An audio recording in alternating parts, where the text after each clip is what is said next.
Hello children, yesterday I have read the passage.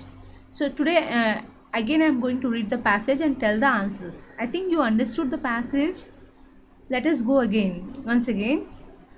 As district employment officer, my father was given a jeep by the government. There was no garage in the office, so the jeep was parked in our house. My father refused to use it to commute to the office. He told us that the jeep is an expensive resource given by the government. He reiterated to us that it was not his jeep but the government's jeep, insisting that he would use it only to tour the interiors. He would walk to his office on normal days. He also made sure that we never sat in the government jeep. We could sit in it only when it was stationary. That was our early childhood lesson in governance. A lesson that corporate managers learn the hard way, some never do. I think you have understood here. See here, what here it is explaining is actually I want to just explain you the outline. Here one jeep was given to one father. Okay, so he parked in the house. There was no garage. So then what happened, he remembered his children, that he recalled them, he told them again and again, this is not our daddy, let us go in jeep there, daddy let us go in jeep here, this is government has given us, now why don't we use? Then no, we are not supposed to use, only for main purposes, for significant purposes only we have to use. It is a government vehicle. So he told his children. Okay, and he also made sure that they never spoiled that item, they never went and sit in that. Okay, next. The driver of the jeep was treated with respect to any other member of my father's office. As small children, we were taught not to call him by his name. We had to use the suffix dada whenever we were to refer to him in public or private. When I grew up to own a car and a driver by the name Raju was appointed, I repeated the lesson to my two small daughters. They have grown up calling him Raju uncle. My children were very different from many of their friends who refer to their family drivers as my driver.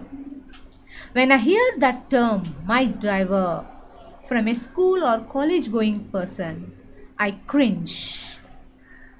To me, the lesson was significant. So, you treat small people with more respect than you treat big people. It is more important to respect your subordinates than your superiors. See here, what he's saying is, I think you got the idea of the passage. We should respect our subordinates. Suppose you have servants in your house. They come, you are not supposed to speak as you like. They may be aged. They may be elder in the age. Though their work is uh, little small work when compared to your family, they work in your house, they clean, they wash, they do all the things what all necessary items in your house, but at the same time it is our duty to respect them.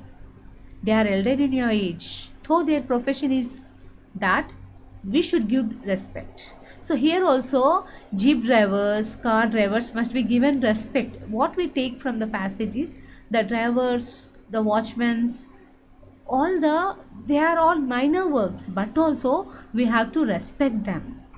What the passage is telling is we have to respect them. Here what he is saying is, if a person, if she hears here, the narrator I, if she hears that if anybody calls my driver, my driver, school children will call, oh my driver has come, my car has come, my driver has come, they say. Okay, school children or college children or whoever may be, my driver come here, come on, clean the car, open the door, take this, come and take these bags, put in the car, they say. So it is not the proper way. we should address them very politely with respect, because lack of money, they are doing their job, that is their profession. We have to respect every profession. It is our duty to respect every person and every profession. We should not think it as minor. Okay, so here the narrator says that if I hear my driver, if children or anyone says my driver, that was not good to listen. Okay, that was looking very bad. Okay, that is the, so in the last you understood it is more important to respect your subordinates than your superiors. You have to respect them. We give respect to all officers and all. In the same way, you have to give respect to our low people also, means lower professions also we have to give respect. Okay, that is also one profession you have to respect. You can't do those lower works, isn't it? Now you see the municipality children, municipality people, they come, they take all the dustbins and they take all the garbage. We have to respect them also. Can you take? Can you go and take? You can't go and take, isn't it? They are doing our work, so we have to respect. We have to respect every profession. So I think you learned some message from this passage. Okay, now let us see. I'm revealing the answers. The author's father would not allow his family to use the jeep because it was not their private vehicle. We have to use, yeah, it is government only, now let us use. We should not use the things very in an odd manner, children.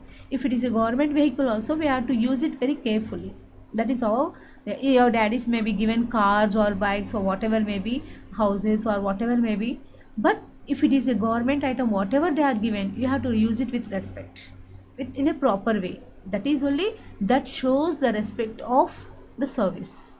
Okay, next, the author taught, see, one thing I want to tell you, some ministers and all, they use they are in high professions. The people in high professions will be given all facilities, vehicle facilities, house facilities, or security guards facilities. We have to use them in a proper way. We should not use, we should not misuse them. Okay, now the author taught his children to treat small people with respect. What is the second answer? To treat small people with respect. Next, the author was critical of his children's friends because their attitude to servants marked of arrogance. Means the children were speaking very arrogantly towards their servants. So that is called arrogance. Next, the author's attitude towards servants can be described as respectful. Okay, it should be respectful.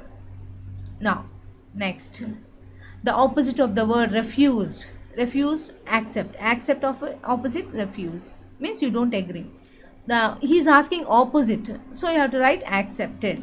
Next, the word that can replace reiterated is repeated. The father was reiterating to children, this is not our jeep, that is government jeep, don't touch, don't do this, don't do spoil. So that is called repeating again and again, this is not our jeep, government jeep, this is not our jeep, this is government jeep.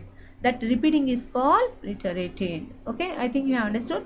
So now and then we put a listening skills passages. You just try to understand and improve yourself. Whatever meanings you don't know, you write in the book. Okay, children, bye.